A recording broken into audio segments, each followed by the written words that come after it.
வாழ்க்கை நமக்கு நிறையா விஷயங்களை கற்றுக் கொடுக்கும். நிறையா விஷயங்களை கற்றுக் கொடுக்கும்.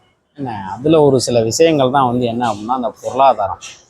என்ன அந்த பொருளாதாரத்தை சம்பாதிக்கிறதுக்கு ஆண்கள் படக்கூடிய கஷ்டங்கள் இருக்குது தெரியுமா? இப்போ அது நம்மளுடைய தந்தை விஷயத்துலையும் நம்ம பார்த்துருப்போம், நம்மளுடைய அண்ணங்கள் விஷயத்துலையும் பார்த்துருப்போம், நம்ம விஷயத்துலையும் நம்ம பார்த்துருப்போம்.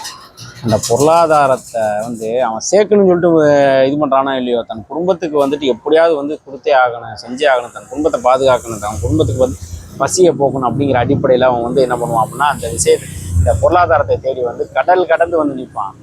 ஆனால் அப்படி அவன் கடல் கடந்து நிற்க போகும்போது அவனுக்கான வந்து துணை என்ன அப்படின்னா வந்து ஒன்றுமே இருக்காது. திரும்பி பார்த்தோம் அப்படின்னா ஜீரோ தான். என்ன திருமணத்திற்கு பிறகு அவனுக்கு அந்த மனைவி மக்கள் இப்படிமா இருப்பாங்களே தவிர அவன் அப்படியே இருந்து அவன் வெளிநாடு வந்தான் அப்படின்னா அங்கே வந்து அவன் தனியாக தான் இருக்கணும். அவன் காய்ச்சலாக தனியாக தான் இருக்கணும்.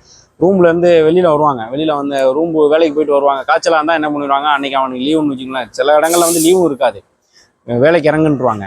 இவன் லீவு போட்டாலுமே வந்துட்டு ரூமுக்கு போனவங்க அந்த தண்ணியாக ஒரு ஒரு டீயை கொண்டு வந்து கொடுப்பாங்க, ஒரு சாப்பாடு கொண்டு வந்து கொடுப்பாங்க. இதுதான் செய்வாங்கல்ல தவிர அவங்களோட இருந்து அவங்களால பார்க்க முடியாது. அவன் வந்து என்ன பண்ணுவான், தனிமையாக தான் வந்து இருப்பான், தனிமையில் தான் ஃபீல் பண்ணுவான். ஆனால் ஆண்கள் என்றைக்குமே வந்து மேலானவர்கள் தான். என்ன அதே மாதிரி வந்து அவர்களை வந்து மனசு வந்து கஷ்டப்படுற அளவுக்கு மனைவிமார்களோ தாய்மார்களோ வந்து நடந்துடாதீங்க, செஞ்சிடாதீங்க.